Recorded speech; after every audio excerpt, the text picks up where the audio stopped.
plus encore, elle démontre et elle raconte, en 2010, qu'elle subit des pressions, des renseignements généraux, que le président de la République est prêt à lui payer le meilleur avocat de France pour déposer plainte contre M. Ramadan, puisque le président veut chasser M. Ramadan. Ce n'est pas la défense qui le dit, c'est elle qui l'a écrit. Soit c'est une affaire d'État, et alors il faut faire une enquête immédiatement, soit il faut s'interroger sur sa santé mentale. J'ai, comme beaucoup d'entre vous, eu droit également pendant ces derniers temps à des attaques sur la personne. Et depuis 25 ans, depuis 30 ans que je me trouve sur le terrain maintenant avec une organisation qui m'a bien précédé des années durant, et même un certain nombre de personnes qui sont devant moi ici et qui sont des acteurs du discours et du travail.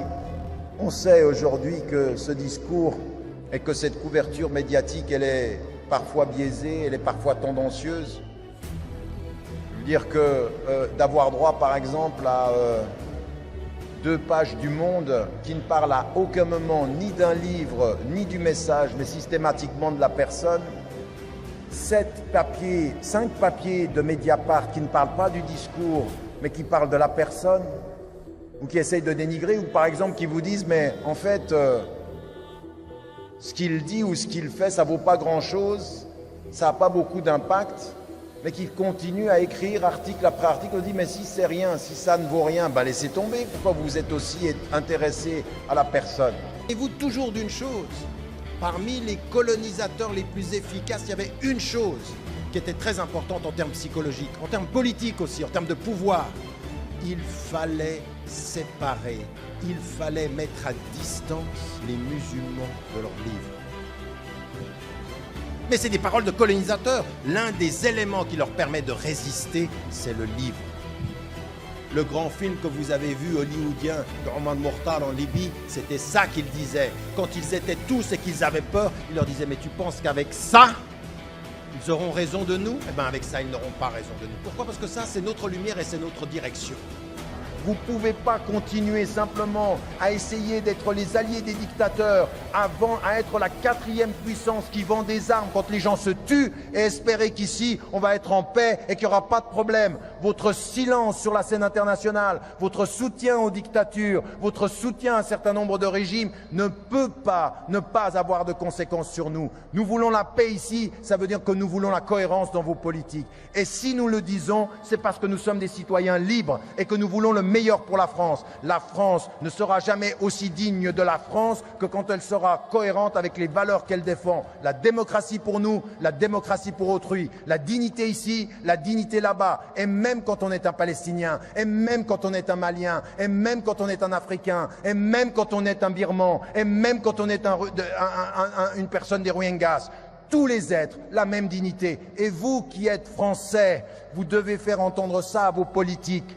Il n'y aura pas de paix, il n'y aura pas de stabilité, il n'y aura pas de bien-être si nous n'avons pas aussi une intelligence claire de la politique internationale. Et il faut arrêter de nous faire croire qu'on est dans une île comme ceci. Vous les musulmans de France, soyez gentils, ne dites rien sur ce qu'on fait à l'étranger, ne dites rien sur ce qu'on fait ou qu'on ne fait pas en l'occurrence, un silence. Alors moi je vois beaucoup de musulmans aujourd'hui, des responsables, qui pourraient être bien vus du gouvernement, ils se taisent sur la politique sociale, ils se taisent sur la politique internationale, ils ne veulent pas parler des injustices, ils ne veulent pas parler des compromis et ils ne veulent pas parler des contradictions. Mais vous ne faites pas du bien à la France en étant comme ça. Énormément de Français qui en ont autant marre que vous d'entendre les discours qu'ils entendent. Il y en a qui en ont marre, il y en a qui ont des... Vous savez, j'entends des choses, j'entends des gens qui se disent « Mais on n'est pas bêtes, on voit bien ». On voit bien que dans le discours entre Hollande et Sarkozy, dans le dernier débat, la seule chose sur laquelle ils sont d'accord est qu'il n'y a pas photo immigration et islam. Et que derrière, vous avez l'impression que le souffleur, c'est le Front National.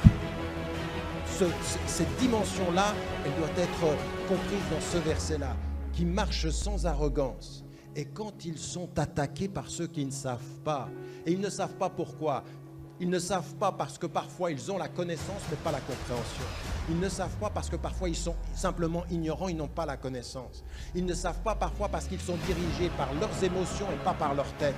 Il y a plusieurs types d'ignorance. Les gens ne sont pas ignorants de la même façon. J'ai vu des ignorants lettrés. Vous comprenez ce que je suis en train de dire? Des gens qui avaient un savoir encyclopédique et en même temps, mais vous voyez qu'ils ne savent pas. Et là, vous comprenez ce que ça veut dire, voir que d'un œil. Eh bien, ça, à ce type d'attaque-là, qu'est-ce qu'on répond? À ce type d'ignorance, tous ces types d'ignorance, salam. Mais ce salam-là, il est la douceur, il est l'assurance des humbles parmi les hommes ambitieux avec Dieu. Exactement Moussa alayhi salam, quand avec son frère, il se retrouve devant Pharaon, devant l'arrogant. Mais pourquoi est-ce qu'il faut lui parler doucement? Pourquoi même à cet arrogant qui dit « je suis Dieu sur terre », pourquoi avec ceux qui vous envoient partout vers la justice, il faut être doux? Pourquoi? Parce que simplement vous voulez montrer que vous vous maîtrisez? Non! Votre douceur, elle a un but et un objectif. Nous ne sommes pas doux uniquement pour nous-mêmes. La douceur, c'est l'humilité de ceux qui travaillent pour les hommes. Mais pourquoi? Pour espérer qu'ils se rappellent « la'allahu yatadhakkaru aw yakhsha ». Même avec la personne qui vous veut du mal, vous ne voulez pas du mal. Répondre de la meilleure des façons, c'est ça la spiritualité des citoyens. C'est que même quand ils vous veulent du mal, vous ne répondez pas au mal par le mal. Je veux ton bien contre ton gré. On a une mission qui dépasse nos adversaires. Rappelez-vous toujours de ça. Vous avez une mission éthique qui dépasse l'adversité de ceux qui ne vous aiment pas ou qui vous rejettent ou qui veulent rejeter l'islam. Nous avons quelque chose d'autre. Et là, vous allez trouver, c'est mon dernier mot, énormément de femmes et d'hommes qui ne sont pas musulmans, mais qui, de ce point de vue-là, partagent les mêmes principes, les mêmes valeurs et avec lesquelles il faut travailler. Le président Nicolas Sarkozy, quand il était président français, il savait combien le Premier ministre Netanyahou était un menteur et un manipulateur. Vous savez qu'il a été pris en flagrant délit de reconnaître qu'il était un menteur, on le sait. Et l'autre, son ministre, c'est un raciste. Parce que la Chine, parce que la Russie, parce que l'Inde n'ont pas du tout la même relation à Israël que les États-Unis. Il n'y a pas de lobby sioniste dans ces pays comme il est aux États-Unis. Sharon ne peut pas dire de ces pays ce qu'il a dit des États-Unis. On n'a pas à avoir peur de la décision américaine puisque c'est nous qui façonnons la décision. Oui, donc on est dans un déplacement du centre de gravité des orientations idéologiques, pas simplement économiques.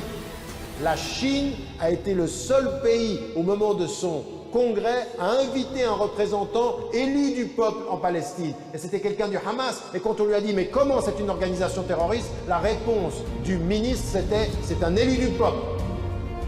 Donc nous on travaille avec les élus, on ne peut pas avoir une démocratie à géométrie variable. Pourquoi vous pensez que le lobby sioniste aux États-Unis se bat contre la présence de ceux qui viennent du Sud? Pas simplement les musulmans, mais les musulmans en particulier et certains chrétiens qui viennent du Sud. Pourquoi? Parce qu'ils apportent la conscience et une vision complètement nouvelle de la question israélo-palestinienne. Et ils votent. Et ils votent, donc il faut les diaboliser. Aux États-Unis, l'Europe est appelée Eurabia par ces mouvements-là. Eurabia, c'est quoi? L'Europe arabisée. Et l'Europe arabisée, c'est quoi? Pro-palestinien. Potentiellement pro-palestinien. Ce qui a fait dire à un ancien ministre, Lelouch, quand j'étais dans un débat avec lui, il dit qu'il faut qu'on fasse très attention au vote de ces jeunes générations qui viennent du Sud, de ces Arabes et de ces musulmans, ceux qui viennent des pays arabes, car qu'ils vont changer la politique étrangère occidentale. Pourquoi? Parce qu'aujourd'hui, encore plus qu'avant, on nous aliène par quoi? Non pas, c'est encore pire qu'avant, hein, parce qu'avant vous pouvez être ignorant et puis vous étiez ignorant. Maintenant, on a des réseaux sociaux qui vous font des informations qui sont fausses. On vous trompe sur la réalité. Oui, on vous trompe sur la réalité. Avec un matraquage tel que vous devenez, je ne sais pas si vous vous rendez compte, il y a un tel matraquage sur certaines vérités que si vous osez les questionner, vous savez comment on vous appelle? Négationniste. Négationniste, c'est devenu un terme historique qui dit si tu nies l'Holocauste, tu n'as même plus le droit de penser. Et on va essayer de trouver le détail qui vous fera dire, parce que par exemple c'est ce qu'on a fait avec Garaudy. Garaudy, il écrit tout un livre où il y a, à mon sens, parce qu'il m'avait parlé de ce livre avant qu'il le publie, je lui avais dit moi personnellement, ça je ne le mettrai pas. Il l'a mis. On l'a pris sur ce détail-là et on a effacé l'homme de la cartographie des penseurs. Quand Yamine, il vous dit hier, quand il y a un frère qui vient vers nous, il dit vous savez qu'au Togo, le mois d'octobre, je crois, hein, vous avez une réunion qui va être avec le nouvel acteur. Apparemment, le nouvel acteur, ça fait 50 ans qu'il travaille dans la région, 20 ans qu'il travaille avec force, 15 ans qu'il est dans une pénétration économique de plus en plus importante, c'est Israël dans la région. Il y a une réunion qui aura lieu au Togo et Israël est entré en force. Personne n'a rien compris. Ceci dit, mais qu'est-ce que Bernard-Henri Lévy va faire en Libye? Mais Bernard-Henri Lévy, c'est l'agent intellectuel du Mossad. C'est un agent intellectuel, ce type. Ce type, il travaille avec des forces qui sont derrière. C'est pour ça que tout le monde a peur de lui en France. C'est-à-dire qu'il n'est pas, c'est pas simplement quelqu'un qui est milliardaire. D'abord, il est milliardaire sur l'argent des Africains, par l'intermédiaire de son père, parce qu'ils ont fait du trafic du bois. On est en train de parler de l'adversité. Comment Allah subhanahu wa ta'ala répond à l'adversité? Les serviteurs du miséricordieux. Et on va parler de l'adversité. Les serviteurs du miséricordieux qui marchent avec légèreté sur la terre. C'est-à-dire qu'ils n'ont pas la démarche des arrogants, mais ils ont la démarche des assurés. Ils sont assurés par Dieu, pas arrogants vis-à-vis des hommes. Humbles parmi les hommes, ambitieux avec Dieu. Humbles parmi les hommes et ambitieux avec Dieu. Nous sommes des ambitieux avec Dieu. Pas des ambitieux pour notre pouvoir, pour notre argent, ambitieux pour nos principes, ambitieux pour nos valeurs. Ce que je vous disais tout à l'heure, nous marchons dans le sens de l'histoire juste. Certains veulent freiner ceci, certains veulent revenir en arrière. Nous marchons vers cette idée de la pluralité, du respect, du vivre ensemble. Nous sommes les promoteurs de ces valeurs-là. Nous avons dans notre discours de l'universel.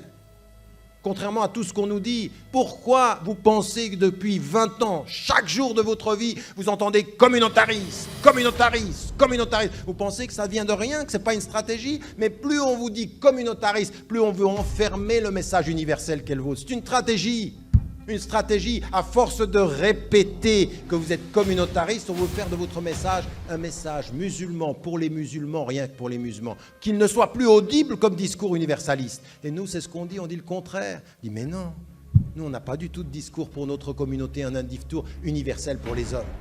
Donc, il y a 4 ans de ceci, on n'en a pas beaucoup parlé dans les médias, quelqu'un vient au centre islamique de Genève, là où mon frère est le directeur. Il rentre dans le centre islamique et il dit « Je veux me convertir à l'islam, je suis intéressé par l'islam ». Il entre et il se convertit à l'islam. À ce moment-là, il joue au converti et il vient à l'intérieur.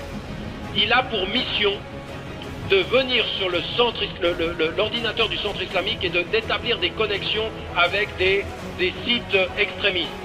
Or, il se trouve que ce jeune homme, il voit le centre islamique, rencontre des gens et il se convertit vraiment à l'islam. C'est-à-dire que vraiment il est devenu sincère. Et il va voir mon frère, il frappe à la porte, il dit « J'ai quelque chose à te dire. Je suis envoyé par les services de renseignement pour aller sur l'ordinateur et établir des liens pour exposer le centre islamique. » Donc c'est deux gens qui sont, et à un moment donné, lui il fait ceci, il l'expose publiquement. Alors où je vous parle, il est mort. Il est décédé, ce jeune homme. C'est-à-dire qu'il a disparu, on ne sait plus ce qui s'est passé, on l'a identifié en Égypte, puis maintenant il est décédé. Et le fond, il est celui-ci, le fond idéologique qui va nourrir l'islamophobie ou la perception raciste, elle est celle-ci, c'est que le sang des Arabes ou que le sang des musulmans, eh ben, il vaut moins que le sang des Blancs, le sang des Occidentaux, dans quelque guerre que ce soit. Et que quand vous arrivez à cette rhétorique, qui était une rhétorique connue à l'époque coloniale, c'était ça. Le colon valait forcément, intrinsèquement, essentiellement davantage que le colonisé.